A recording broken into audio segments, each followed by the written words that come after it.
ৰাইজৰ আশীৰ্বাদত আগবাঢ়ি থকা নিউক্লিয়াছ একাডেমীৰ আজি এটা খুব গাম্ভীৰ্যপূৰ্ণ অনুষ্ঠান আছিলে। আজি নিউক্লিয়াছ বঁটা প্ৰদান অনুষ্ঠান, অভিনন্দন আৰু বিদায় সম্বৰ্ধনা সভাৰ আয়োজন কৰিছিলোঁ ঐতিহ্যমণ্ডিত জিলা পুথিভঁৰাল প্ৰাংগণত। আৰু আমাৰ প্ৰথম অনুষ্ঠান আছিলে বঁটা প্ৰদান।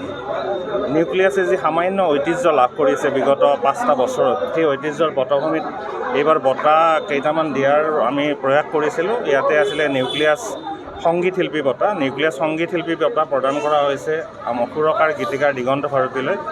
তাৰ পৰৱৰ্তী সময়ত নিউক্লিয়াছ অভিনয় শিল্পী বঁটা প্ৰদান কৰা হৈছে আঙ্গুৰলতা ডেকালৈ। তেখেতে ইতিমধ্যে মোক টেলিফোন যোগে ফোন কৰি অডিঅ' পঠাইছে যে তেখেতে আমাক কৃতজ্ঞতা জনাইছে ৰাইজক, আৰু লগতে তেখেতে পৰৱৰ্তী দিনত নিউক্লিয়াছৰ কোনোবা এটা অনুষ্ঠানত ৰাজহুৱাভাৱে এই বঁটা গ্ৰহণ কৰিম বুলি আমাক জনাইছে।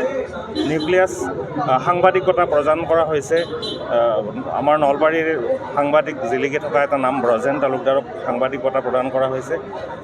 প্ৰতি বছৰে নিউক্লিয়াছ একাডেমীয়ে সংবাদ ক্ষেত্ৰত প্ৰতি বছৰে বৰ্ষশ্ৰেষ্ঠ সংবাদ সেৱা বঁটা প্ৰদান কৰিব। ইয়াৰে প্ৰথম বঁটাটো প্ৰদান কৰা হৈছে আমাৰ ইয়াৰ নিয়মীয়া বাৰ্তাৰ সংবাদকৰ্মী শ্বাহ আলম আহমেদ ডাঙৰীয়াক। লগতে নিউক্লিয়াছ মানৱ সেৱা বঁটা প্ৰদান কৰা হৈছে সাহিত্য আৰু স্বাস্থ্য দুয়োটাতে সমান্তৰালভাৱে নতুন প্ৰজন্মক বাট দেখুৱাই সেৱা আগবঢ়াই থকা ডাক্তৰ শুভ্ৰকিংকৰ গোস্বামীলৈ। গতিকে আমি আশা কৰিম আপোনালোকৰ আশীৰ্বাদত এই বঁটা প্ৰদান অনুষ্ঠান দ্বিবাৰ্ষিক হ'ব। 2টা বছৰৰ মূৰে মূৰে আমি উদযাপন কৰিব পাৰিম সকলোৱে মিলিজুলি।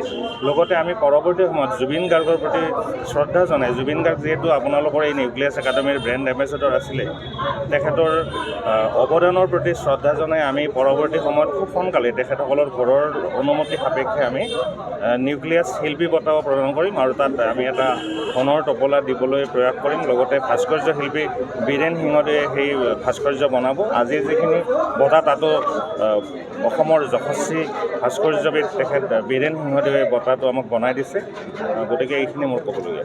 জুবিন গাৰ্গৰ নামত বিশেষ বঁটা প্ৰদান কৰা স্বাভাৱিকভাৱে জুবিন গাৰ্গৰ অনবদ্য অৱদান আছে নিউক্লিয়াছ একাডেমীৰ এই উত্তৰণত, আৰু তেখেতৰ এই প্ৰাণৰ শিল্পীগৰাকীক শ্ৰদ্ধা জনাই আমি নলবৰীয়া নিউক্লিয়াছ একাডেমীয়ে ভৱিষ্যত দিনত ৰাজ্যিক প্ৰেক্ষাপটত খুব সোনকালে ৰাজ্যিক শিল্পী বঁটা হিচাপে জুবিন গাৰ্গ শিল্পী বঁটা প্ৰদান কৰিবলৈ প্ৰয়াস কৰিম। আজিৰ এই অনুষ্ঠানত নিউজ লাইফৰ পৰিচালন সম্পাদক সৈয়দ জাৰিৰ হুছেইন উপস্থিত আছিলে। লগতে আমাৰ প্ৰবাদ প্ৰতিম পুৰুষ বোলছবি জগতৰ কিংবদন্তী জাহ্নু বৰুৱাদেৱে আজিৰ এই অনুষ্ঠান উপস্থিত থাকি আমাৰ এই অনুষ্ঠানক উজ্জীৱিত কৰি তুলিছে। আজিৰ এই অনুষ্ঠানত নলবাৰীৰ বৰেণ্য কবি আয়ুক্ত, নলবাৰীৰ আয়ুক্ত সন্মানীয় নিবেদন দাস পাটোৱাৰী ডাঙৰীয়া উপস্থিত আছিল। ধন্যবাদ। যিকোনো খবৰৰ বাবে যোগাযোগ কৰক আমাৰ এই নম্বৰত 9181 307 2221।